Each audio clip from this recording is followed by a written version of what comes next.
शीत के भीगे संदेशे, छाँव की कोमल कथाएं। शीत के भीगे संदेशे, छाँव की कोमल कथाएं। ठिठुरनों के पत्र लाई, ठिठुरनों के पत्र लाई, डाकिया बनकर हवाएं। नमस्कार मित्रों, मैं ममता वाजपेयी भोपाल से मेरी हरी भरी छत पर आपका स्वागत है। लीजिए, मैं फिर हाजिर हूँ नए वीडियो और नई जानकारी के साथ। आप देख रहे हैं इंडियन टेरेस गार्डनिंग आर्ट। तो आज के वीडियो में मैं ऐसी ख़ास टिप्स बताऊंगी सीडलिंग को ट्रांसफ़र करने की कि आपके पौधों की ग्रोथ अच्छी होगी और उनके कॉडेक्स बहुत अच्छे हेल्दी हो जाएंगे। आप अक्सर पूछते हैं कि मेरे कॉडेक्स इतने मोटे कैसे हैं। तो सबसे पहले तो ये सीडलिंग देख लीजिए। ये मेरे 6 महीने के सीडलिंग हैं जो मैंने ट्रे में बोए थे और उस ट्रे में से निकाल लिए हैं, धो लिए हैं और धोकर निकाल कर मैंने इन्हें फंगीसाइड के पानी में रख दिया है। और अब देखिए, सबसे पहले मिट्टी, बस यही एक जादू है। अगर आपके एडेनियम सड़ जाते हैं, सीडलिंग सड़ के मर जाते हैं, तो हमसे मिट्टी बनाने में कहीं गलती होती है। आप जिस जगह रहते हैं, भौगोलिक स्थिति के अनुसार, प्रदेश और राज्य के अनुसार मिट्टी बदल जाती है। जिस जगह जो मिलता है वही लें। मैंने क्या लिया है? वर्मी कंपोस्ट, कोकोपीट और मुख्यतः 60% तो रेत है और बाकी 40% बचा, उसमें से 20% मिट्टी और बाकी 20 में से 10% वर्मी कंपोस्ट और कोकोपीट। वैसे मैं कभी भी बड़े एडेनियम की मिट्टी में कोकोपीट नहीं मिलाती हूँ क्योंकि एडेनियम को ज़्यादा पानी नहीं चाहिए, लेकिन सीडलिंग बहुत छोटा होता है, इसको पानी चाहिए। और यह भी बात है कि अब आने वाला समय गर्मी होगा, तो गर्मियों में तो मॉइस्चर चाहिए। छोटे से कंटेनर में हम लगाने वाले हैं, इसलिए हमने ये कोकोपीट मिलाया है। और जब तक गर्मियाँ समाप्त होंगी ये कोकोपीट सड़ के मिट्टी में बदल जाएगा। तो हमने अच्छे से मिला लिया। अब आप देखो, इसका टेक्सचर देखो, बिल्कुल भुरभुरा। इसमें हम कितना ही पानी डालेंगे वो सीधे निकल जाएगा। सो अब इसको शोधन कर लेते हैं। इस मिट्टी को मिला के रख दें, धूप दिखा लें।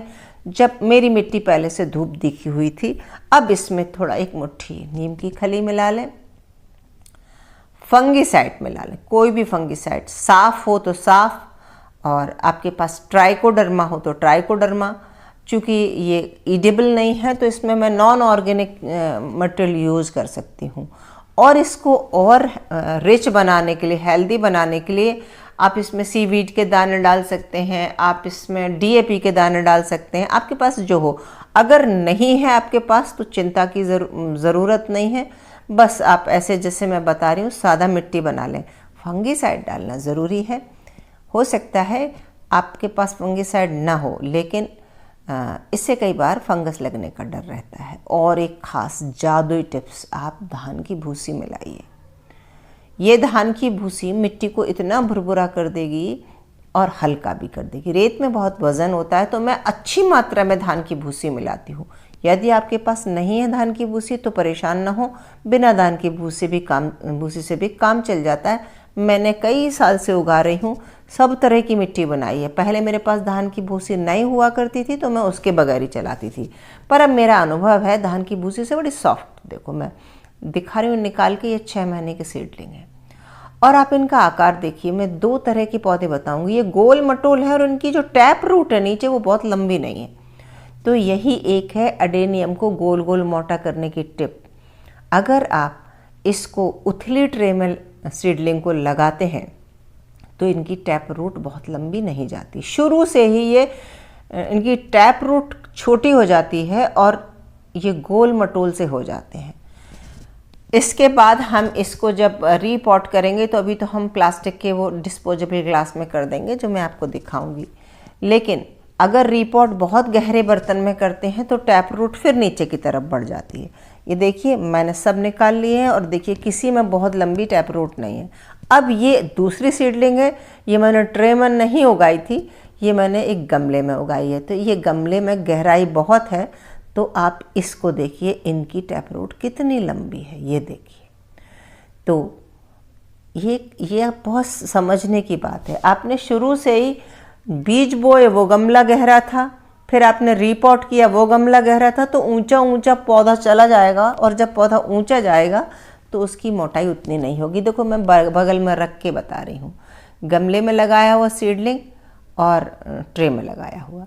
हाँ, अंतर ये है कि उसकी गमले वाले की ग्रोथ अच्छी ऊंची है तो वो फास्ट जा रहा है, लेकिन मोटाई कम है।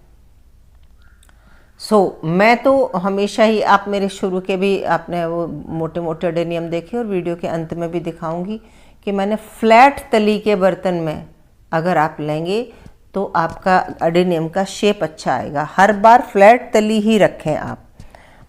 सीडलिंग के समय भी मैंने फ्लैट तली रखी, और अब ट्रांसफ़र करूँगी तो अभी मेरे पास फ्लैट तली का तो ज़्यादा कुछ नहीं है, लेकिन मैं प्लास्टिक के कप में लगाने वाली हूँ। मैंने धो लिया है इन्हें।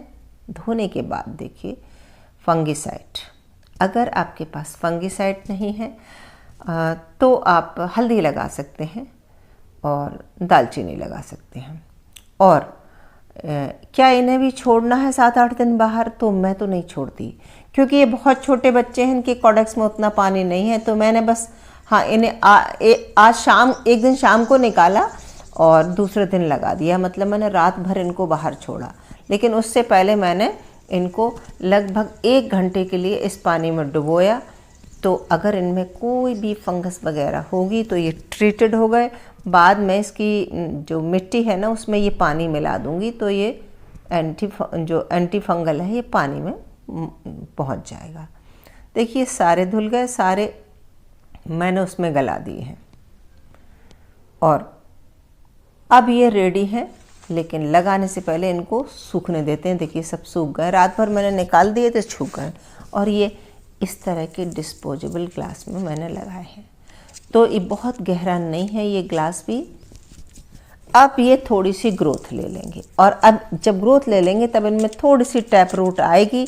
उसके बाद की जो प्रोसेस होगी वो मैं तभी बताऊंगी जब ये थोड़े बड़े हो जाएंगे। लेकिन ये एक टिप है कि आप एकदम से बहुत बड़ा गहरा गमला न दे दें। अगर देंगे तो सीधा सीधा ऊंचा बढ़ जाएगा पौधा, वो आकार नहीं लेगा।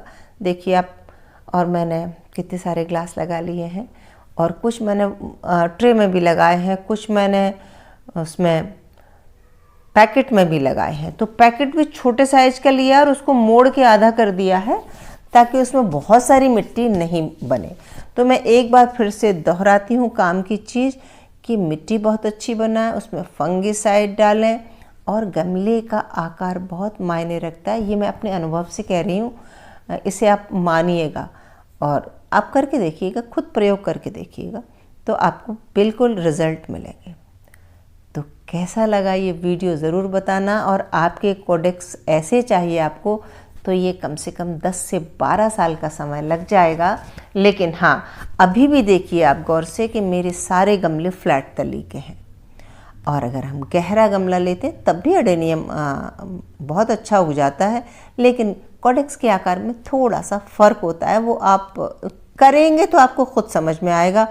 मैं तो ये कहती हूँ कि करिए और सीखिए। और वीडियो से ज़रा भी हेल्प हुई है तो फिर मुझे लाइक कर लीजिए, शेयर कर लीजिए, सब्सक्राइब तो मुझे कर ही लीजिए। मिलते हैं अगले वीडियो में, तब तक के लिए नमस्कार। और